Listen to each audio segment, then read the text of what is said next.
Vou ler uma das cartas de Paulo a Timóteo, capítulo 6, versículo 3 ao 10, de título Piedade Desinteressada. Quem ensina de outra forma e discorda das salutares palavras do Senhor Jesus Cristo, bem como da doutrina conforme à piedade, é um obcecado pelo orgulho, um ignorante, doentio por questões ociosas e contendas de palavras.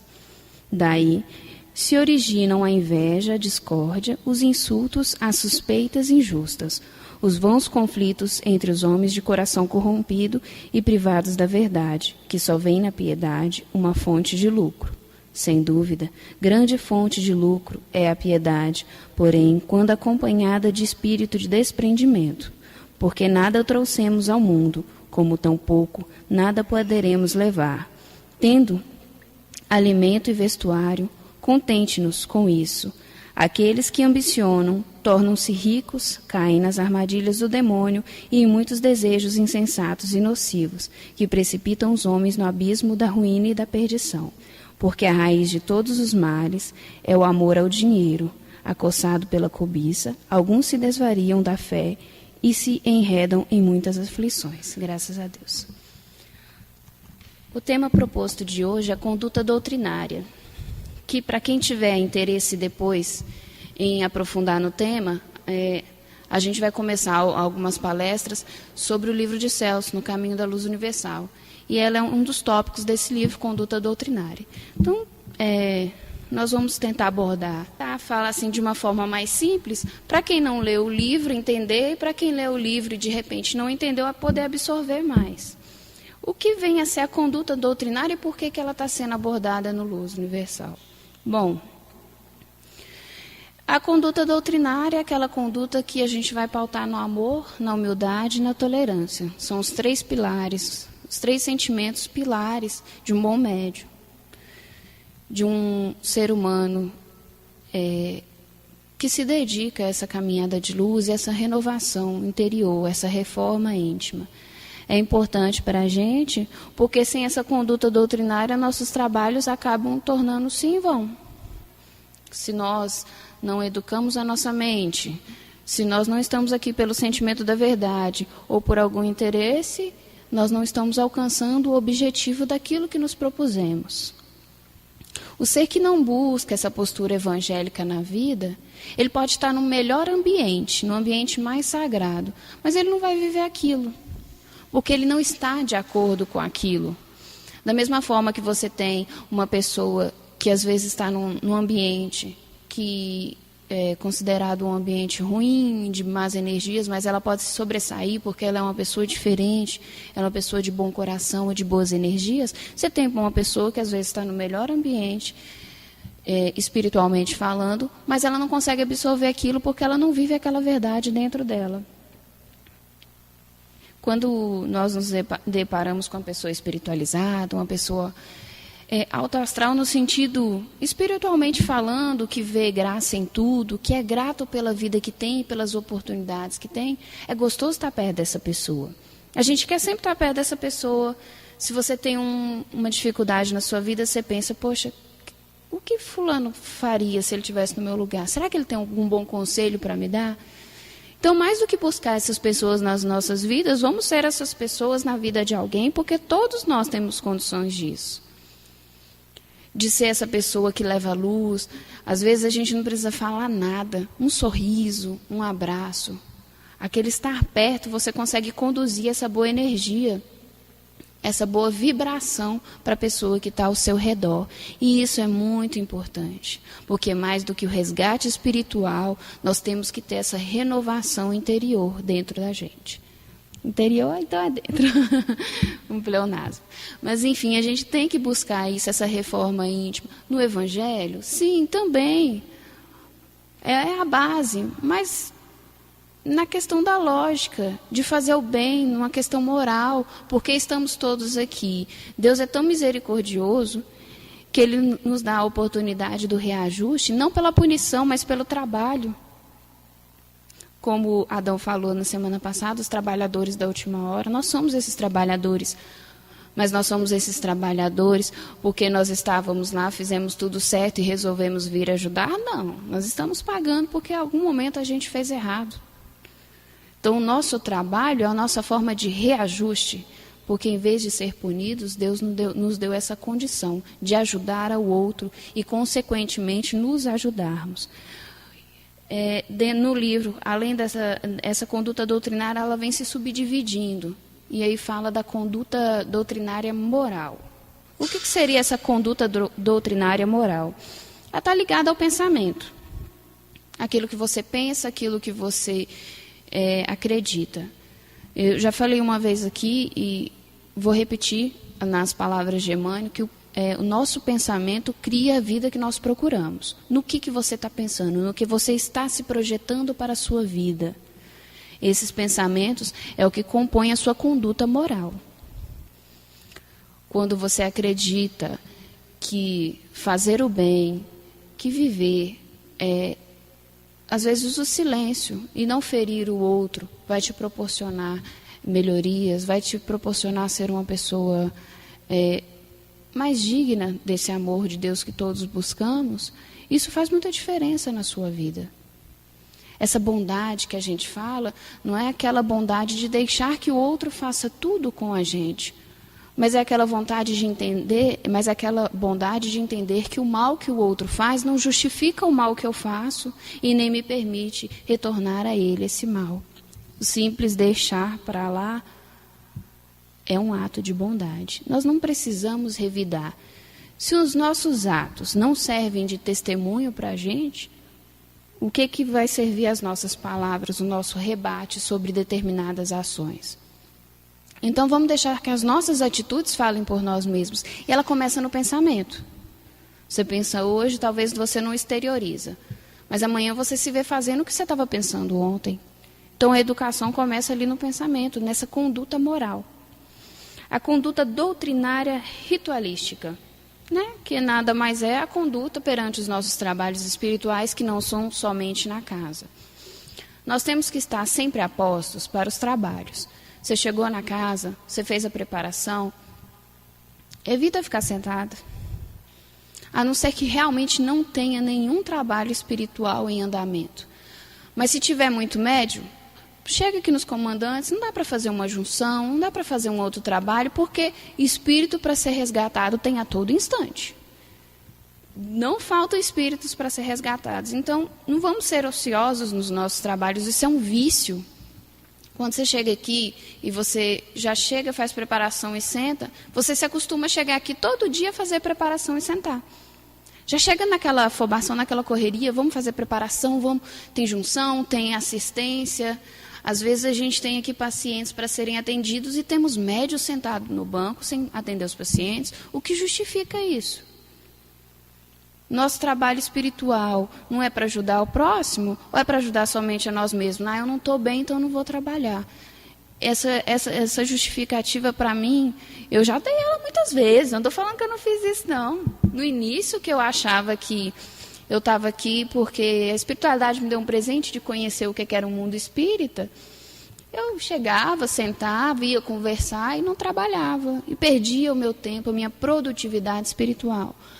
Hoje eu entendo que eu tenho que fazer diferente. E se alguém me vê parada conversando e sentada, pode puxar minha orelha, que eu não importo não, porque se eu estou falando aqui eu tenho que fazer. Mas vamos aproveitar esse tempo que a gente está aqui dentro do templo para trabalhar. Não tem trabalho? Vai nos pontos de harmonização. Os doutrinadores podem ir para o setor evangélico fazer uma escalada. Os médios de incorporação dificilmente ficam parados, porque realmente há mais trabalhos que necessitem deles. Vamos buscar Chico Xavier numa oportunidade com Emmanuel. Emmanuel chegou para trabalhar e Chico Xavier estava deitado, imbuído, triste. E Emmanuel falou, está tudo bem? É lógico que ele sabia que não estava.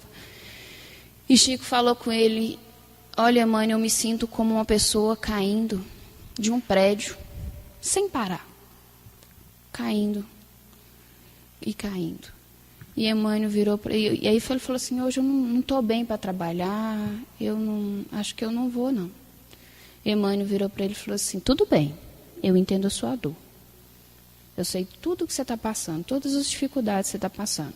Mas você lembra que cada carta que você escreve, que cada mensagem que você traz dos mundos espirituais para os mundos físicos, é uma mãe ou um pai que deixa de cair desse mesmo prédio que você está se sentindo caindo. Então a gente tem que refletir, que às vezes a gente não está bem. De fato, às vezes você teve um dia cansativo, às vezes você veio aqui até para melhorar. E aí surge a oportunidade de um trabalho e você não vai porque você acha que você não está bem. De repente, a sua oportunidade de ficar melhor era ajudar o outro.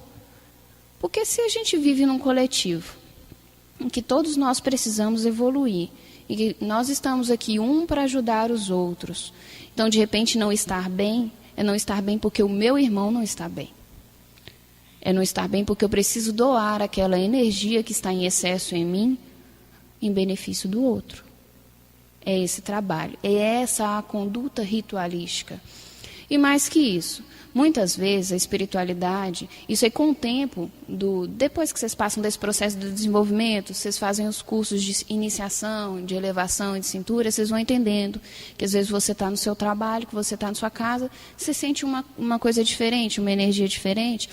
É a espiritualidade fazendo alguma manipulação energética e retirando de você aquela doação de energia vital para usar naquele trabalho. Então, nós estamos a todo tempo servindo de instrumento da espiritualidade. No próprio Evangelho de Paulo fala, nada trouxemos e nada levaremos. Até a energia que nós manipulamos não é da gente, é da espiritualidade. Então, mesmo que não estejam no horário de trabalho, que estejam em outro horário, a espiritualidade aproveita dessa energia que a gente detém para estar ajudando, até às vezes uma pessoa que a gente está pedindo. É muito comum, depois que a gente vem aqui para casa, mesmo como paciente, as pessoas sabem, elas falam, pede por mim, eu estou passando por uma dificuldade e estou precisando, dá meu nome lá. Então, às vezes você vem aqui e pede, e a espiritualidade achou um momento ali, 2 horas da tarde. 2 horas da tarde não tem trabalho espiritual, mas é um momento que ela conseguiu atingir o coração daquela pessoa que pediu, ou daquele obsessor, e isso são determinadas situações, e ela vai usar naquele momento a sua energia, o seu pedido, para atender aquilo. Então, essa conduta ritualística, ela não é só aqui dentro da casa. Ela está implícita nessa conduta moral também, nessa conduta mental. Então, ela é a todo instante, ela é a todo momento. E aqui nos trabalhos também. Se chamou você para um trabalho e o trabalho é de uma determinada forma, não vamos contrariar o comandante do trabalho. A gente faz depois, se tiver alguma dúvida. Nós temos Adão, que é o vice-presidente doutrinário, nós temos Celso, isso pode ser levado a eles. Se causou dúvida, simplesmente você pode chegar neles e questioná-los. Mas vamos atender às necessidades. Às vezes você está cansado, não, vamos direto para a sala de cura. Então vamos para a sala de cura, depois descansa, chega em casa. Vocês vão ver que quando você trabalha, faz um trabalho em cima do outro, por mais cansado que você esteja, você sai tão bem, tão satisfeito, que você não sente aquele cansaço. Você sente em casa, assim, nossa, hoje eu trabalhei. Mas até o seu sono é melhor, porque o seu contato com a espiritualidade foi maior. Então, isso serve de bálsamo para o seu espírito. A mente, o hálito mental. Né? Leandro falou muito bem esses dias na palestra. É aquilo que exalamos, aquilo que somos e exalamos. Entra muito na questão da conduta doutrinária, né? Essa renovação mental, essa busca pelos bons pensamentos, pela boa conduta, né? Essa exteriorização desse pensamento como forma de conduta. Então, aquilo que nós falamos, aquilo que nós emanamos, começa no nosso pensamento, ainda que ele esteja ali adormecido por muito tempo. Então, tomar cuidado com esse, que a gente chama no mundo da psicologia, com esse lixo mental. Não vamos deixar acumular lixo mental. As coisas inúteis, preocupações que nós não podemos resolver. Porque a preocupação é assim. Eu estou preocupada com a fome na África, mas eu não estou fazendo nada por isso. Eu não estou trabalhando espiritualmente, eu não estou fazendo uma doação. Então, eu estou acumulando lixo mental. Quem está preocupado não está ocupado, não está fazendo nada. Então vamos deixar de ser preocupados e ser ocupados com a boa causa. Isso espiritualmente falando e fisicamente falando. Então, se eu não vou fazer nada em determinada situação, para que eu vou me preocupar com aquela situação? É lógico que devemos pensar no outro, mas não tomar aquilo de forma que isso nos prejudique. A vibração é a emanação do nosso sentimento em relação ao outro ou simplesmente em relação àquilo que nós estamos sentindo. As vibrações, elas podem ser boas e más. Bom, o que acontece com a vibração? Mais do que emitir, do que emanar ela de forma boa ou ruim, é saber que ela vai retornar para você. De forma boa ou ruim. Então, se eu desejo o bem, se eu desejo o progresso do meu próximo, isso retorna, né, de alguma forma para mim. Seja com a forma da gratidão desse próximo, ou seja com a forma da espiritualidade de me dar mais auxílio, de ajudar ele. Porque a emanação, mais do que essa exteriorização do sentimento, ela é uma intenção que ela pode ajudar o outro. Quando você emana amor para alguém, isso chega para a pessoa. Aí a pessoa tem naquele momento a lembrança de você na vida dela. Ela sente aquele conforto, aquele carinho, porque ela está sentindo a sua emanação de amor. Da mesma forma, o contrário. Se é uma emanação de ódio, de raiva, a pessoa também sente. Aí é um trabalho dela para combater isso ou não. Se ela sofre com essa emanação, com essa vibração, e ela tem um prejuízo, futuramente isso também vai ser cobrado de você. Agora, se ela não sofre com essa emanação, essa vibração negativa, e ela consegue combater ela, essa vibração retorna para você. Ou seja, de todas as formas, as vibrações elas estão sempre retornando, né? Tudo é energia, é o que circula.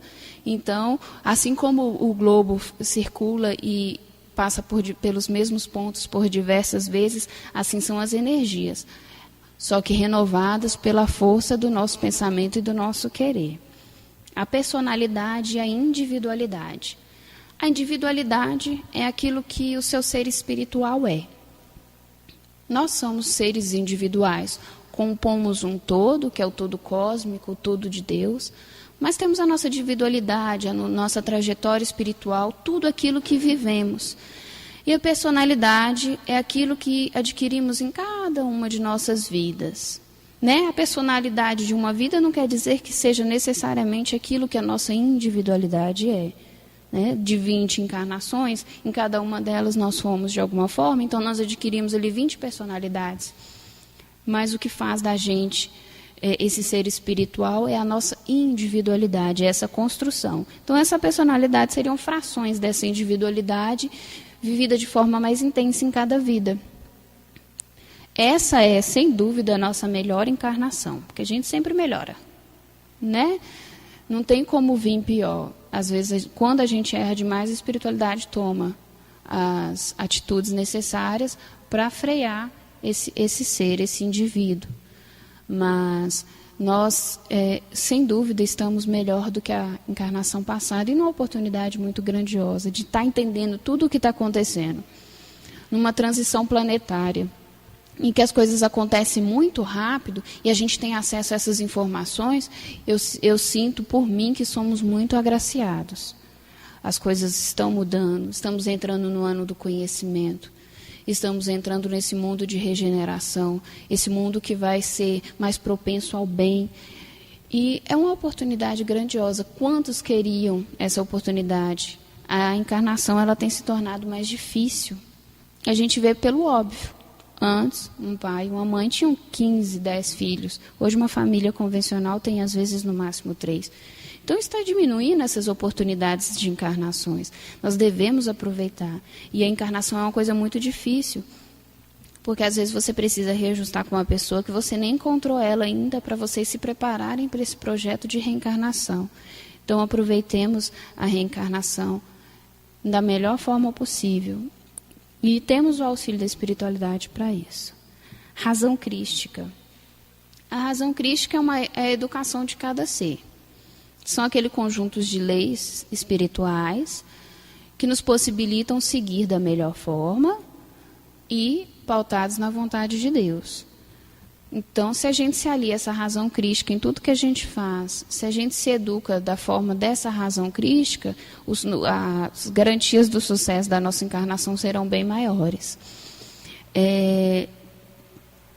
Esse uso da razão crística é o que faz a gente educar essa conduta doutrinária, que a gente faz esse controle, né? Você pensa mais no coletivo. O livre-arbítrio usado por coletivo, ele tem uma maior eficácia. Aquilo que eu faço vai atingir somente a mim ou atingir a diversas pessoas? E se atingir essas diversas pessoas, de que forma que vai ser isso? Vai ser positivo ou negativo?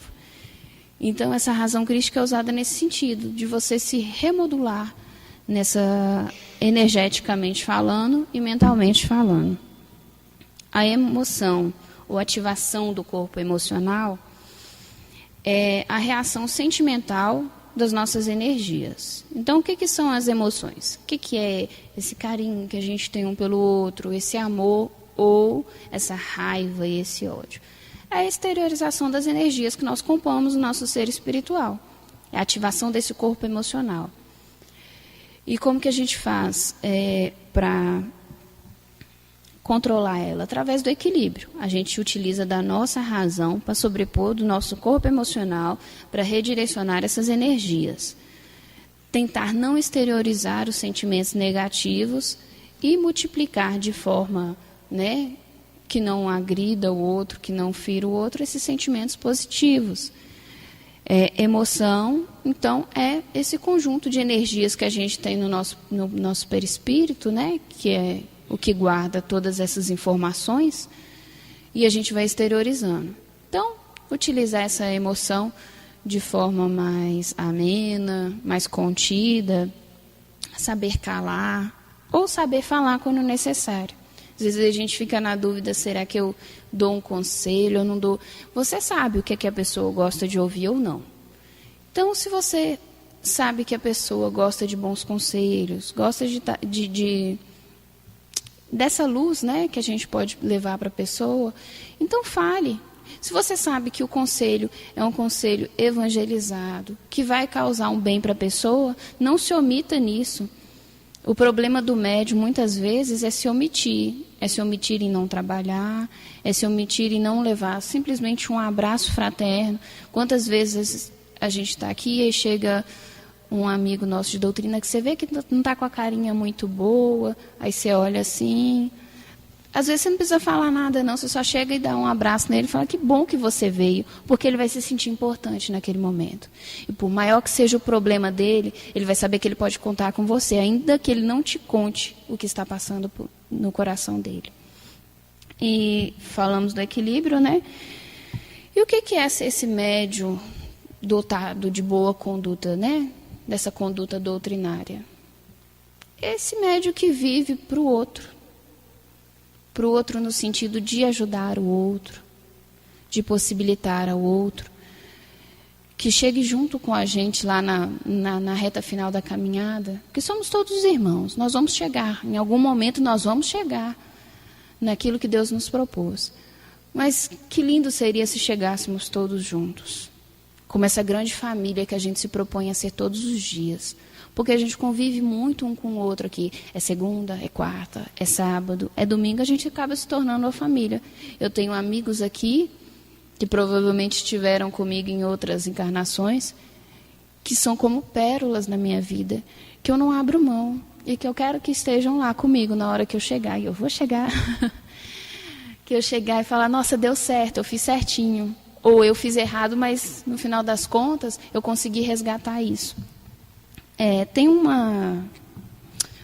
Ao comentar esse trecho do Evangelho que a gente leu sobre a piedade, Emmanuel faz um comentário assim que eu achei muito bonito, que entra naquela questão de você ajudar sem julgar o problema do outro. Eu vou ler um trecho, rapidinho, mas é muito importante. Fala-se muito em piedade na terra, todavia, quando assinalamos referências a semelhante virtude, dificilmente discernimos-nos entre compaixão e humilhação. Ajudo, mas este homem é um viciado. Atenderei, entretanto essa mulher é ignorante e má. Penalizo-me, contudo, esse irmão é ingrato e cruel. Compadeço-me, todavia trata-se de pessoa imprestável. O que Emmanuel fala? De não julgar aquele que nos pedem ajuda, de não nos vangloriarmos pela ajuda que possibilitamos aos outros. Isso é muito comum aqui, que chega um paciente, às vezes ele consegue uma resposta que ele vem buscando há muito tempo, e ou ele te agradece, ou você vê a satisfação no olhar dele, e você, nossa, tá bem? Meu trabalho ali, ele não merecia não, mas meu trabalho ajudou ele. Quem somos nós para falar que o outro não merece? Ou para se vangloriar de alguma energia que beneficiou ao outro? Somos apenas instrumentos, como eu falei, e instrumentos não têm méritos, eles são manuseados pela espiritualidade. A candeia, falada no Evangelho de Mateus, lá no capítulo 6, no versículo 22, fala que a candeia do corpo são os olhos, né? Se os seus olhos são bons, seu corpo é bom. Se os seus olhos são maus, seu corpo também é mau. Porque a beleza está nos olhos de quem vê. Se eu vejo a minha dificuldade como uma forma de evolução, então a minha vida fica mais fácil, porque eu sou grata pelas oportunidades que eu tenho. Mas se eu vejo tudo o que me acontece como uma punição, como uma forma que a espiritualidade tem de estar demonstrando que ela não lembra de mim, então as coisas realmente ficam difíceis. Porque você não dá acesso para a espiritualidade no seu coração para resolver os seus problemas. Bom, falei demais hoje, mas quem tiver realmente interesse e ler, e eu aconselho ler mais sobre conduta doutrinária, que vai estar explicando muitas coisas. Celso já fala muito disso aqui. Aquele que não manipula a energia, que está parado, ele não está evoluindo, ele está regredindo. Então, manipular, nós somos energia. Então, se nós estamos parados, nós estamos causando um empecilho. Vamos manipular essa energia de forma positiva e fazer ela alcançar longos planos e diversos mundos. Graças a Deus.